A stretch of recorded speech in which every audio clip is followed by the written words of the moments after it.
next Thursday. And we're going to begin the show today with some breaking news out of Dallas. Dan Graziano is here. What more can you tell us, Graz?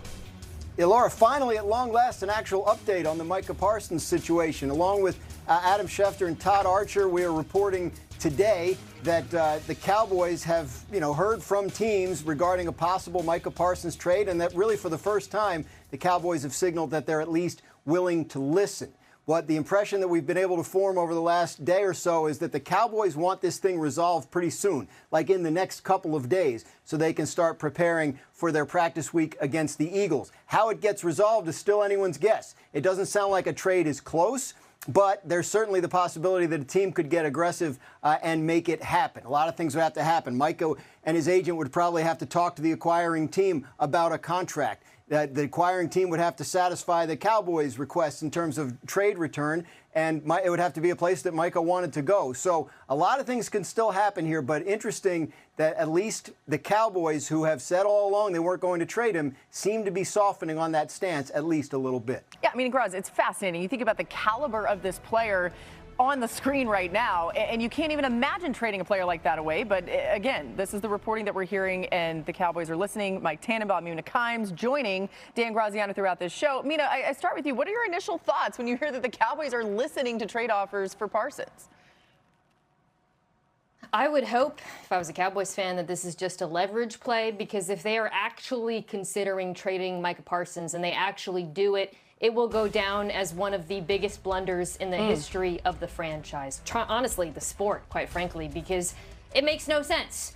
It would be one thing if this was a rebuilding team without a quarterback that was in the business of amassing draft picks and trying to fix his roster. But the Cowboys have a quarterback. They traded for a player in George Pickens that I think is going to make this a good passing offense this year. And without Micah Parsons, the defense instantly becomes one of the worst units in the NFL.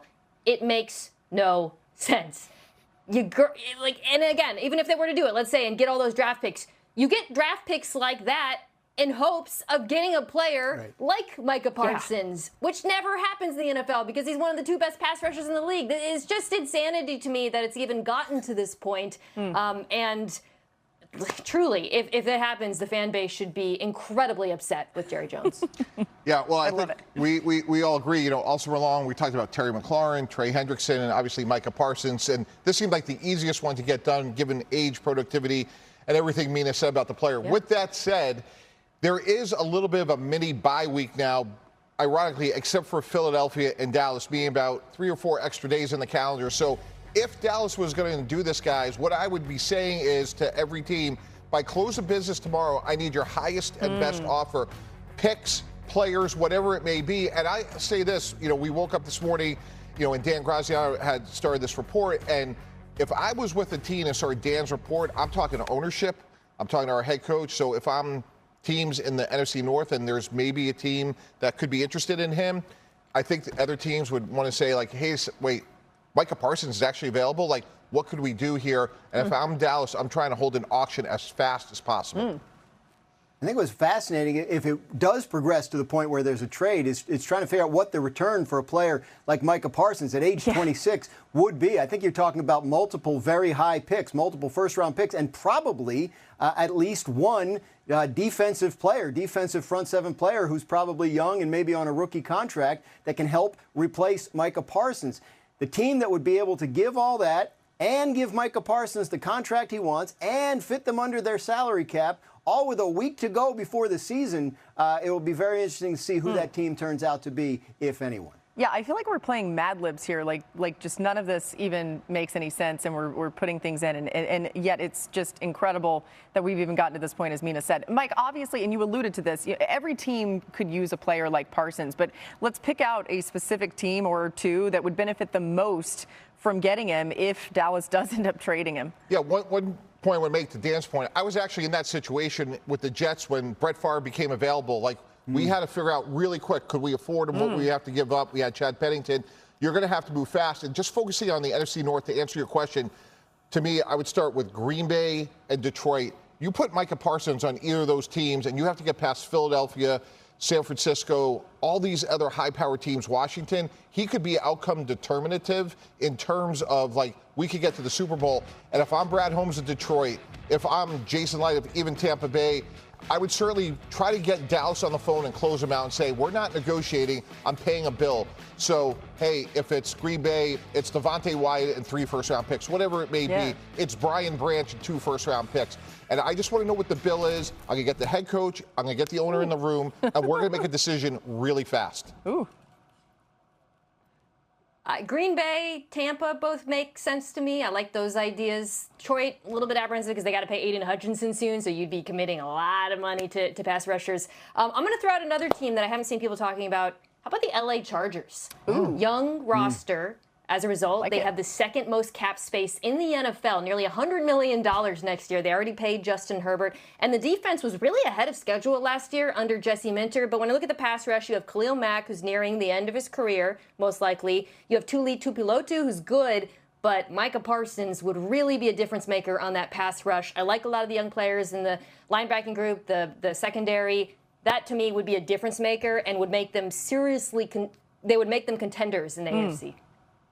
You know, Mina, one of the teams that was brought up to me today was the other LA team, the Rams, because they have the kind of young defensive studs up front that you might be able to send back to make a deal like this work.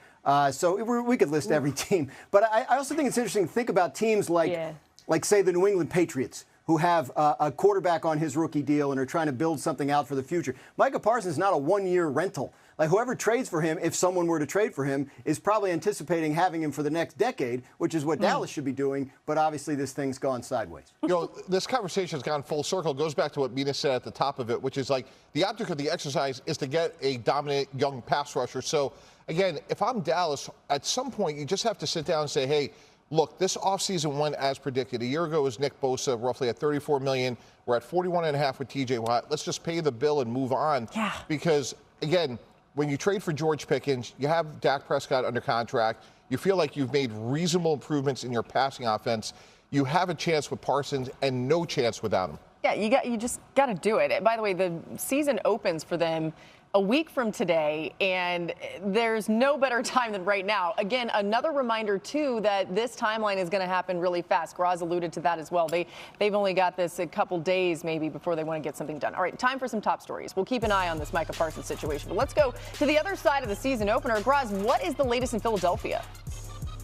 Guard Landon Dickerson, who had a procedure on his knee a couple of weeks ago, was actually back out on the practice field for the Eagles yesterday. Again, a week to go until the game. We don't know exactly how much he participated in practice, what he was able to do. The Eagles aren't saying because they don't have to. Their first official injury report of the week will come Sunday. At that point, we'll have a sense. But the Eagles have been optimistic that Landon Dickerson might be able to make week 1. I wouldn't rule it out just yet. And Travis Hunter, who missed a few practices last week and the last couple preseason games with an upper body injury, back on the practice field yesterday as well. Their GM, James Gladstone, telling reporters in Jacksonville that Hunter is full speed ahead for week 1 and plans to play on both sides of the ball.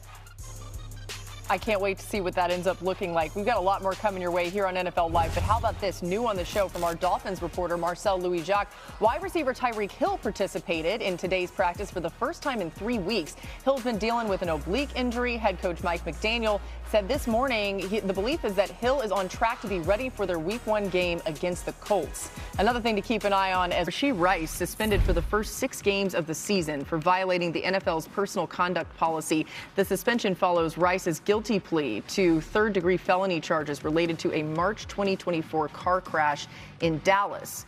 So let's take a look at what his absence might mean for the Chiefs. Although they did make it back to the Super Bowl, the wide receiver group was underwhelming after Rice got hurt in Week 4. From weeks 5 through 18, Chiefs wide receivers averaged the second fewest yards per reception, ranked 21st or worst in receptions, receiving yards, and touchdowns.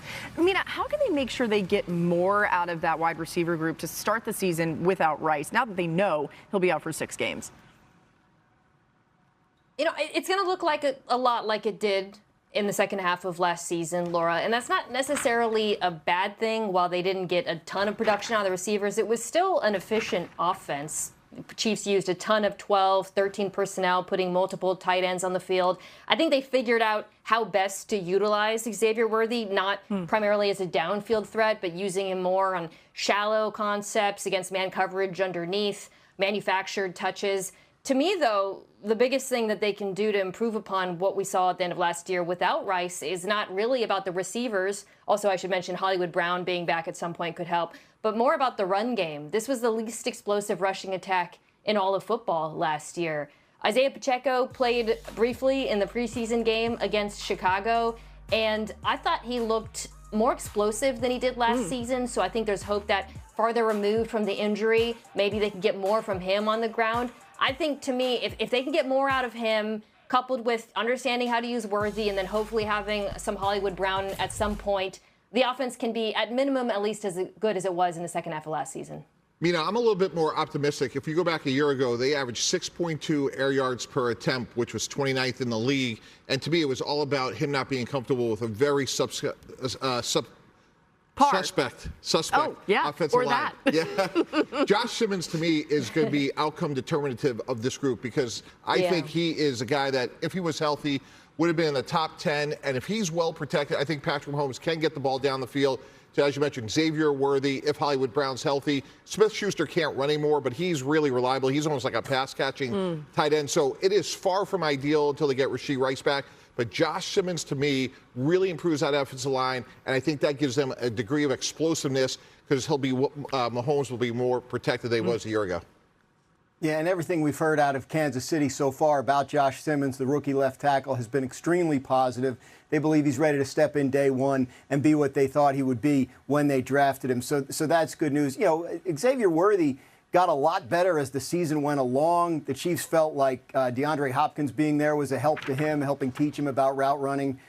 They're in pretty good shape. I mean, Isaiah Pacheco, I think they feel like he maybe came back from the injury last year a little too quickly, trying to make it for that playoff run, and he'll be better now that he's back to full health. They drafted a running back in the 7th round, Brashard Smith, who is a converted wide receiver. They have some plans for him in terms of how they plan to use him and his pass-catching ability. And that's not don't blow that off. Isaiah Pacheco was a 7th round rookie who made an impact for a Super Bowl champion Chiefs team once upon a time. Ah, it's great insight. By the way, I've got some fantasy drafts coming up. I'm keeping track of all this info. It sounds pretty good. The Chiefs have the second hardest schedule in the AFC, according to ESPN Analytics, something to keep in mind, too. All right, let's go to the Dolphins. They lost big pieces on both sides of the ball. Jonnu Smith led the team in receiving after Week 9 last season and was traded to the Steelers. They also lost 2023's rushing touchdown leader, Raheem Mostert, and guard Robert Jones. On defense, they lost Jalen Ramsey, Javon Holland in the secondary, and they lost Calais Campbell and Emmanuel Ogbah from their front four. It's a lot of differences on this team. GM Chris Greer was asked about the moves yesterday. When you go and you make aggressive moves like we had made for a few years, you have to reset again and start it over because it's just not sustainable the way the contracts are with players and what they're making now. So like a year ago, we were one of a couple teams with all the 1-year vet contracts and stuff. And so we're in a different spot now, adding the young players. So that's the direction we're going right now, and we've been very happy so far. Yeah, it's such a unique peek into the cycle of the NFL, and if you don't capitalize when you have more money, just what happens. Mina, what is your reaction to hearing those comments from Greer? He's right. And when you do spend big on veterans the way they have last few years, you got to hit on draft picks afterwards. To me, that's going to determine how this Miami Dolphins season goes on both sides of the ball, but particularly offensively. I'm looking at that offensive line and the two players that I think are going to be key for them, Patrick Paul at left tackle and then Jonas Avenea at guard. Austin Jackson at right tackle opposite Paul has been good, I think. And then on the other side, they drafted Kenneth Grant in the first round. And he's going to have an incredible opportunity, pardon me, because they have really good pass rushers in Miami. But he also has big shoes to step in. Calais Campbell's gone. So whether or not those young players in the trenches on both sides can make a difference this year, I think is going to be determinant of whether or not the Dolphins are competitive.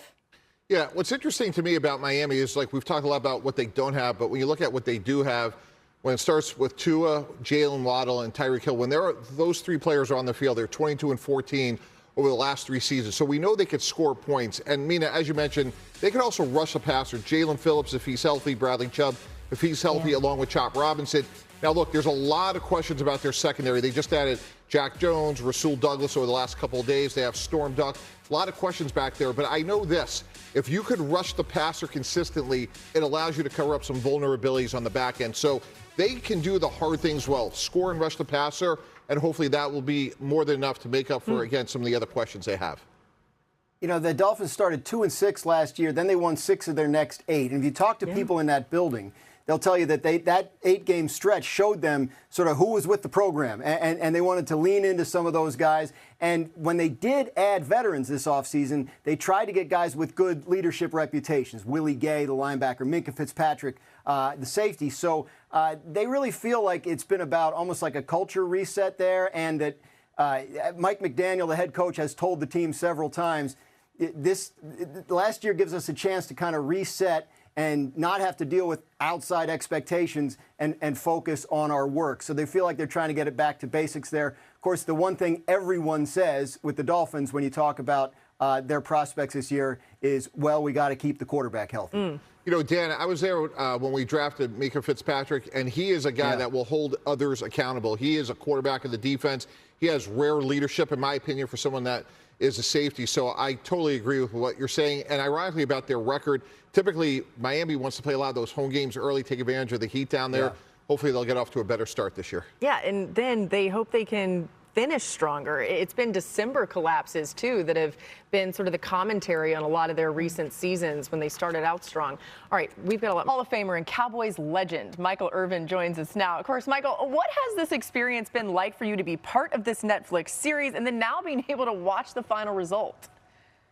Well, it's really been an incredible experience, really, because first of all, you get to work with the people at Netflix. Those are great people at Netflix, and coming into our game and bringing what they bring to our game to help grow it and expand it. So I'm absolutely excited about that. But also reliving the moments.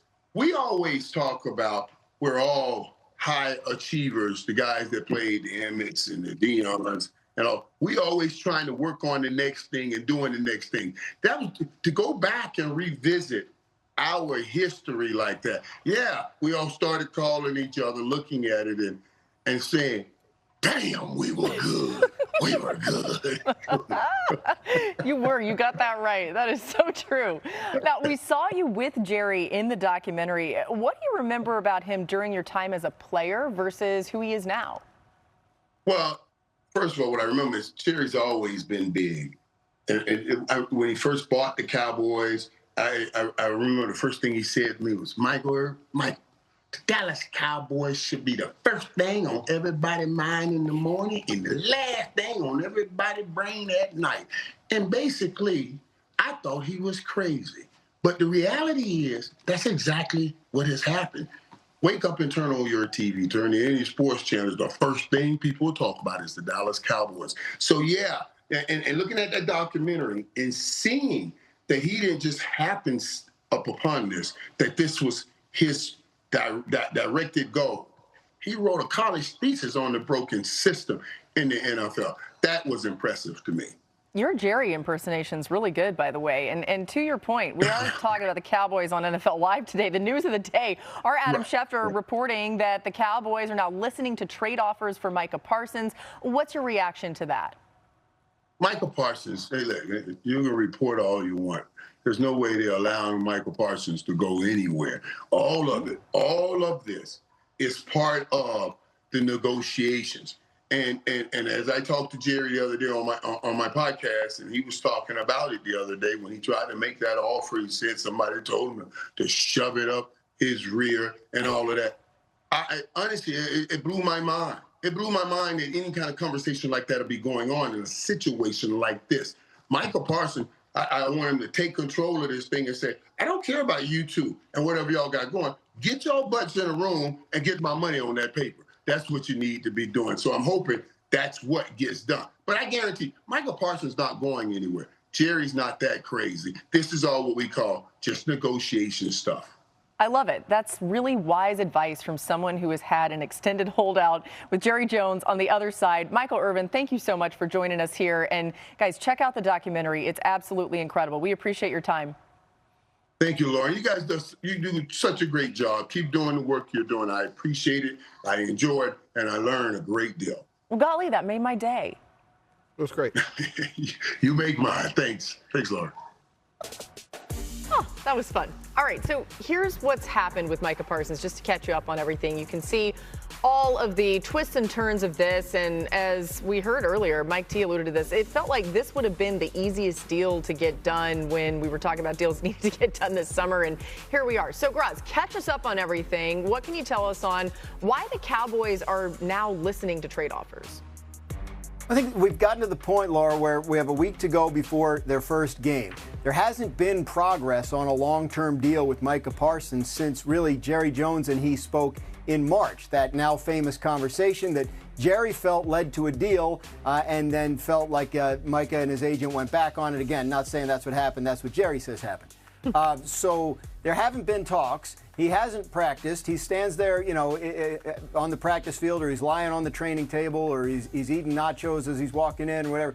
So it's gotten to a point where I think the Cowboys have confronted the idea of, like, maybe he really isn't going to play for us. And if that's the case, then we need to see what we can get. We need to at least listen. And also, like, you get to this point, if you were, and we don't know if this has happened yet, if you were to let Micah Parsons' agent talk to other teams about a potential contract ahead of a trade, then you've now presented to him real-world scenarios, right? Like, yeah, you could go to this place, you could go to this place, or you could stay here and take the deal we were talking about in March. So it may just be a way for the Cowboys to kind of hasten a resolution, which I think they would really like to get one way or the other prior to the end of Labor Day weekend, which is coming right up. Yeah, I'm glad you said that, Graz, because that feels like what's happening here. I mean, you just heard Michael Irvin talking about this too. Like, this is part of the negotiation. But Mike, let's say if you're the Cowboys, what would it take for you to potentially trade a player like Micah Parsons away? Because this just feels unfathomable to me that they actually do it. Yeah, I agree. But if you're going to do it, multiple first-round picks and a really good quality young player on a rookie deal. So talking about Detroit, maybe Green Bay, Tampa Bay, maybe it's 2 first-round picks and a guy like Brian Branch or Rashawn Gary. Rashawn Gary isn't as young as Brian Branch, but you want a good young player that has high upside with multiple first-round picks. Again, I'm not making the trade if I'm Dallas, but the acquiring team would also have to get in a room with David Mulugheta, the agent for Micah Parsons. That deal literally should take under an hour. It's $42 million a year. It's above TJ Watt. You're probably going to have to guarantee the first 3 years, which is a reasonable thing to do given the age of Micah Parsons at 26. So I think that part gets done. But to Dan's point, you need permission because he is under contract, as Brian Gutekunst, the GM of the Packers, said earlier, that he can't comment on it. But this could happen fast. I have made sign-in trades within 24 hours. So teams could be laboring on Labor Day weekend. Oh, wow. That was a good one. All right, so here's the thing. Mike, you have said in commercial break, which I think is really interesting, you talk about how fast this could happen. They're going to be on a plane, the Cowboys are, in 6 days. That's your line that happened behind the scenes here. So, Mina, if the Cowboys were really to do this, they trade Micah Parsons, what does this defense look like without him, excuse me? Not great, Laura. Not great. They still have talented players on the defensive line. Osa Odighizuwa, they did manage to pay, is really an underrated 3-tech. And then opposite him, you have options like Dante Fowler Jr. You drafted Donovan Ezeraku, Marshawn Nealand, who they drafted recently. I like all those players. I like them a lot more if Micah Parsons is being double-teamed on the other side. But behind them is where you start to get worried. Linebacker group is a question mark, especially with DeMarvion Overshown still hurt. The secondary, lots of injuries in that cornerback room. To me, the case for this Dallas defense being average, at least, is entirely predicated on them having a dominant pass rush. That is the strength of the unit. You take Parsons out, we'd see, maybe they would get players back in return. I don't know, but I can tell you this. They're not going to get players back who are as good as Micah Parsons, and it's going to be worse as a result. Yeah, what's interesting to me is let's go into the rooms of 2 coordinators. So a name we haven't talked a lot about, Matt Eberflus, the former head coach of the Bears. He's trying to establish himself as a new defensive coordinator. If I was the GM of the Cowboys, I'd say, hey, look, Micah Parsons, assume he has a soft tissue injury, he's out this week. As Laura just said, Sunday is really Wednesday. They have to implement their main game plan on Sunday's practice. That's remarkably close to where we are. So if I'm Matt Eberflus, I have to assume I'm not going to have Micah Parsons, and we have to go with all the other players Mina just mentioned. The inverse, guys, is Kevin Patullo. He is the new offensive coordinator of the Philadelphia Eagles. I am sure if we were in the Eagles facility right now, on his whiteboard, it says, if number 11 is on the field, test his conditioning. I would not be surprised if they go no huddle and trap him on the field to make sure that we have to see what kind of condition. And unfortunately, I was in a situation with Darrelle Revis. He had a long holdout, totally the agent's fault, not mine. And when the agent was finally reasonable, we got the deal done. We were excited. And then, in the first game of the year, Darrelle pulled a hamstring covering Randy Moss. So that happens, unfortunately, with these holdouts. So I am sure Philadelphia doesn't want to see Micah Parsons, but if he's on the field, they will have a plan. That's really interesting to think about the actual game, which, again, is just a week away. And as Graz told you, Micah Parsons hasn't been doing much, at least in practice. He is at least very young, though, so maybe he can bounce back into game shape quickly. All right, still to come. The Bengals finally locked up Trey Hendrickson, but here's why Mike T says we're back on NFL Live, and according to ESPN Analytics, the Ravens have the highest chance to win the Super Bowl at 12%. Kind of feels like a low percentage either way, but they're followed by the reigning Super Bowl champion Eagles and the reigning AFC champion Chiefs. The Bills and Lions have the 4th and 5th best chances as both of them seek their first Super Bowl victory in franchise history. All right, so in the spirit of 1 week from the start of the NFL season, let's take a look at one weakness. That's a dad joke, too. From some of those, exactly, contenders, and predict whether or not that'll be a problem again this year. So we begin with the Ravens. Their weakness was their secondary last season. They allowed the second most pass yards in the league and allowed 63 completions, at least 15 yards downfield, tied for the 3rd most. They also ranked 20th in touchdown to interception ratio allowed. Mina, do you expect that to improve this season?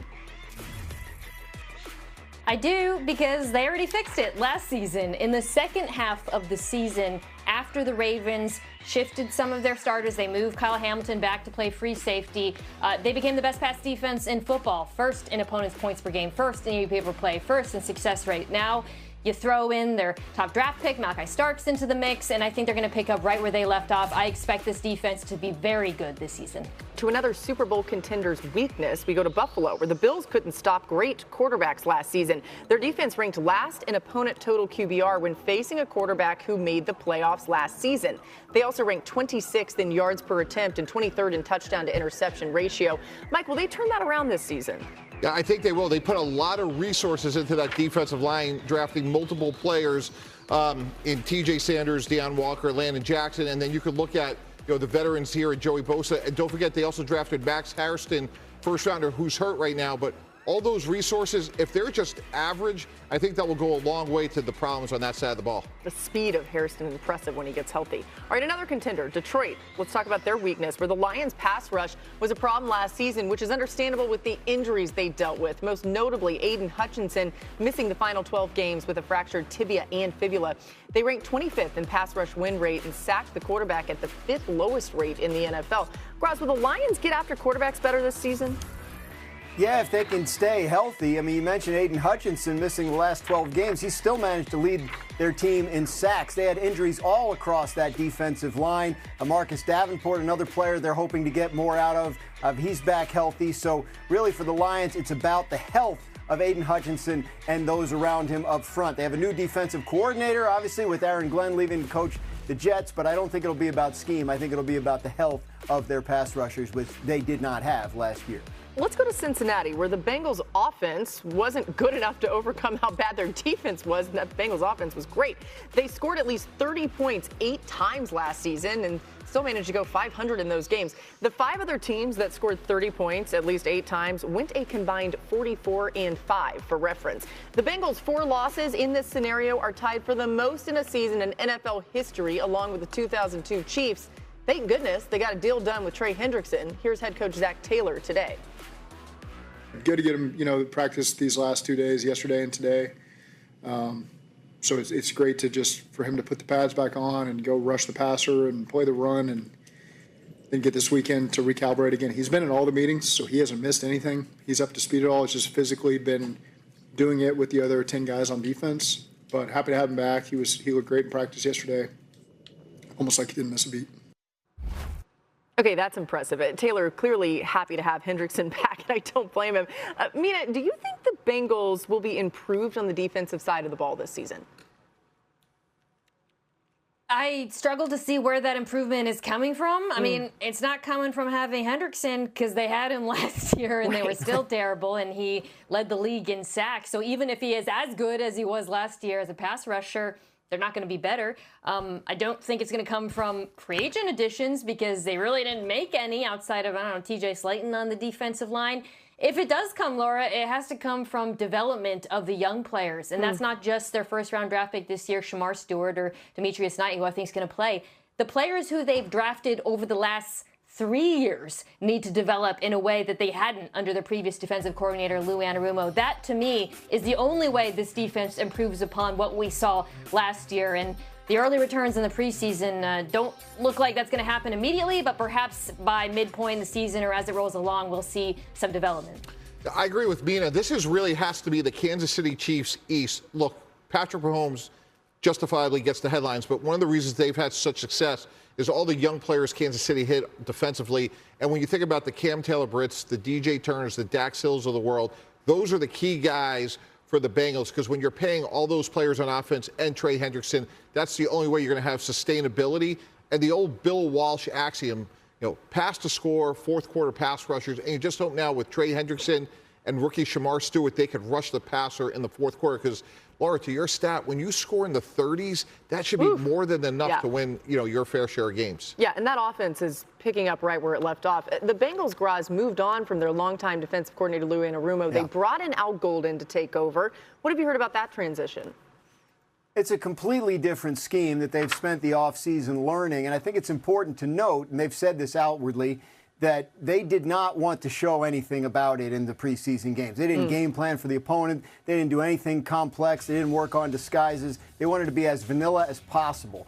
The reports from practice have been that the defense has held up pretty well against Joe Burrow and the first-team offense. They're excited for what some of these young players can be in Al Golden's system. Obviously, the proof will be in the pudding, but I would caution to say that just because they got beat up in the preseason games doesn't necessarily mean that's what they're going to look like when the real games start. That's at least what they're hanging their hopes on. Yeah, Graz, I did one of those preseason games and talked a lot with the Bengals prior to the game. T. Higgins told me that practice has been a lot more back and forth than it had been previously, that the defense had been really a lot more competitive. And I don't think they're saying that stuff lightly, but again, we're going to have to see what it actually looks like on the field. They do play the Browns week 1, so maybe that's a good place to start. All right.